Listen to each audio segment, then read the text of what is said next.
2 నెలల ముందర మనం జరుపుకోవడం జరిగింది. మీరందరూ కూడా స్కూల్ మేనేజ్మెంట్ కమిటీ ఎలక్షన్స్ని మన జిల్లాలో అన్ని స్కూల్స్లో ఎట్ ఏ టైం జరిపాం. మన జిల్లాలో ఉన్నటువంటి ప్రభుత్వ పాఠశాలల్లో అన్నిట్లో ఎక్కడ స్టేట్లో ఎక్కడ జరగలేదు. మన జిల్లాలో మాత్రమే ఎట్ ఏ టైం ఉన్నటువంటి అన్ని పాఠశాలల్లో ఒకే రోజు కంప్లీట్ చేసుకున్నాం. సో ఆ విధమైనటువంటి మన సహకారంతో అందరూ కూడా ఈ parents committee school management committee ఎలక్షన్స్ని కండక్ట్ చేయడం జరిగింది. తర్వాత గత నెలలో మనం ఈ నెల 7వ తారీఖున అన్ని పాఠశాలల్లో కూడా మెగా పీటీఎం జరుపుకోవడం జరిగింది. మన ఆనరబుల్ ఎమ్మెల్యే గారు కానీ, ఆనరబుల్ ఎంపీ గారు కానీ, ఇతర ప్రజాప్రతినిధులందరూ కూడా చిన్న కార్యక్రమం అయినా కూడా ప్రతి పాఠశాలకు కూడా హాజరయ్యి ఈ మెగా పీటీఎంని అన్ని పాఠశాలలో దిగ్విజయం చేయడం జరిగింది.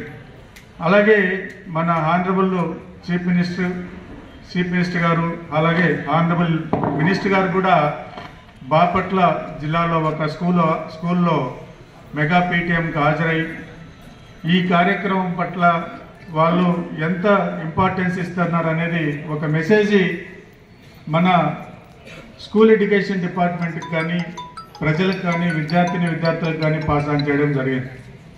సో ఇక్కడ మనము ఈరోజు ఈ స్కూల్ మేనేజింగ్ కమిటీ అంటే పాఠశాల యాజమాన్య కమిటీ అందరికీ ఆ భగవంతుని ఆశీర్వాదాలు ఉండాలని కూడా కోరుకుంటూ, ఈరోజు మామూలుగా అయితే మేనేజ్మెంట్ కమిటీ చైర్మన్స్ని 2 years వన్స్ సెలెక్ట్ చేసేస్తారు, అదే ప్రాసెస్ అలా ఉండేది. కానీ ఈసారి మన చంద్రబాబు నాయుడు గారు ముఖ్యమంత్రి గారి ఆధ్వర్యంలో మన ఎడ్యుకేషన్ మినిస్టర్ లోకేష్ బాబు గారు ఇక్కడ నుంచి పిల్లలకి, ముఖ్యంగా గవర్నమెంట్ స్కూల్లో చదివే పిల్లలందరికీ కూడా ఒక కొత్త షెడ్యూల్లో స్ట్రెంగ్త్ని ఏ విధంగా పెంచుకోవాలి, వాళ్ళకి ఎలాంటి సిలబస్ని ఇవ్వాలి, వాళ్ళలోని స్కిల్స్ ఏ విధంగా బయటకు తీసుకురావాలి, వాళ్ళకి చెప్పే టీచింగ్ మెథడ్స్ అన్నింటిలో కూడా మార్పు రావాలి అనే ఉద్దేశంతోనే టీచర్లతో పాటు ఎవరైతే కమిటీ చైర్మన్స్ ఉన్నారో వాళ్ళందరినీ కూడా ఇన్వాల్వ్ చేస్తే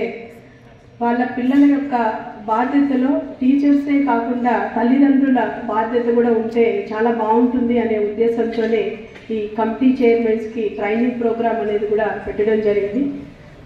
మీ అందరూ కూడా ఇక్కడ ఉన్న పేరెంట్స్ అందరికీ కూడా థ్యాంక్స్ చెప్పుకుంటున్నాను.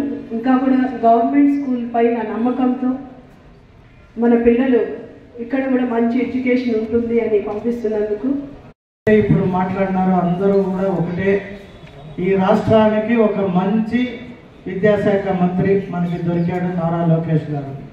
వారి ఆలోచనలు ఎప్పుడెప్పుడు ప్రభుత్వ పాఠశాలలు కావచ్చు, ప్రభుత్వంలోనే అనేక ఎక్కడెక్కడైతే స్కూల్స్లో పిల్లలకి అందుబాటులో లేని పుస్తకాలు కావచ్చు, ఎడ్యుకేషన్కి సంబంధించిన వస్తువులు కావచ్చు, అలాగే మిడ్ డే మీల్స్ కావచ్చు. రేపు జనవరి 3వ తారీఖు నుండి అన్ని ప్రభుత్వ కళాశాలల్లో కూడా అంటే కాలేజెస్లో కూడా మిడ్ డే మీల్స్ ఇవ్వబోతారు.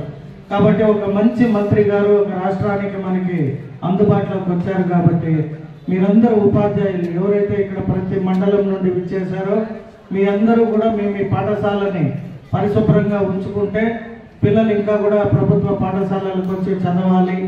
అప్పుడే మా మేయర్ గారు చెప్తున్నారు, వారు రెడీ అయ్యేదాకా ఉపాధ్యాయులు ఉండి పాఠశాలకు తీసుకెళ్లేవాళ్ళు. కాబట్టి వారు బాగా కష్టపడి చదివి ఇవాళ మేయర్ అయ్యారు. అలాగే మా చైర్మన్ గారు ఇక్కడే చదివారంట. మా చైర్మన్ గారికి ఎట్ట ఇప్పుడు నిధులు కూడా ఉన్నాయి కాబట్టి వారు చదివిన పాఠశాలకి ఏది అవసరమైతే వాటిని శాంక్షన్ చేసి ఇక్కడ 20-30 మంది పిల్లలే ఉన్నారు.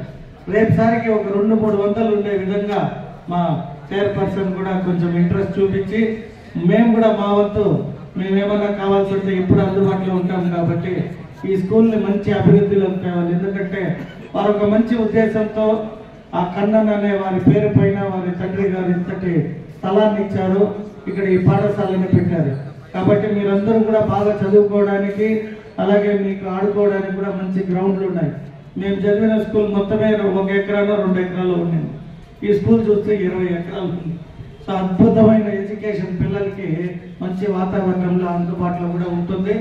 అలాగే మా జిల్లా ప్లస్ నియోజకవర్గ అధికారులు ఎవరైతే ఉన్నత పాఠశాలకు సంబంధించిన వారందరినీ కోరుకుంటున్నా ప్రత్యేక దృష్టి పెట్టి చిత్తూరు నుండి మా నారా లోకేష్ గారు కూడా జన్మించారు కాబట్టి వారి కీర్తిని నిలబెట్టే విధంగా మీరు మేము అందరూ కలిసి అద్భుతమైన ఒక స్కోరింగ్ తేవాల్సిందిగా నా ఒక కోరిక.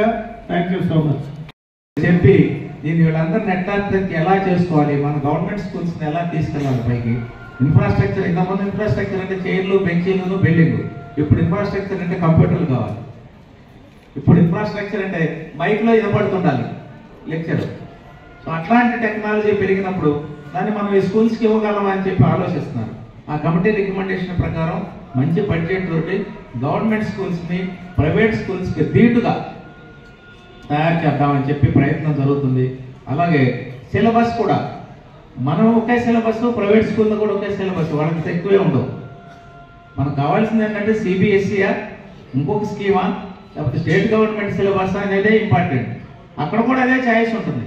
మీరు వెళ్ళిపోతే మన స్టేట్ గవర్నమెంట్ సిలబస్ చదువుతారా, సిబిఎస్ చదువుతారా, ఇంకోటి ఏదో చదువుతారా అని ఇస్తారు. దాని ప్రకారం మనకు కూడా ఉంది కదా అది.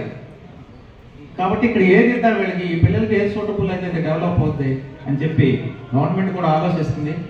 సో ఇప్పుడు టీచర్స్, ఇద్దరు టీచర్స్ ఉంటే, నేను ఒక గ్రామానికి వెళ్తే ఇద్దరు టీచర్స్ ఉంటే ఇద్దరు పిల్లలే ఉన్నారు అక్కడ. మరి ఆ స్కూల్ ఎత్తేయకుండా ఏం చేస్తారు? చాలా స్కూల్ ఎత్తేస్తున్నారు ఇప్పుడు ఎలిమెంటరీ స్కూల్స్. కారణం ఏంటంటే పిల్లలు లేరు. ప్రతి విలేజ్కి పట్టణం నుంచి 10 బస్సులు వస్తుంది.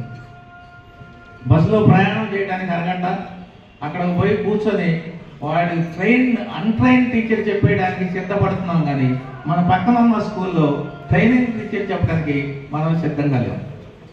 దాన్ని మనం అలవర్చుకోవాలి, తల్లిదండ్రులుగా మనం అలవర్చుకోవాలి. తర్వాత వీళ్ళు టీచర్స్ కూడా అప్డేట్ చేసుకోవాలి.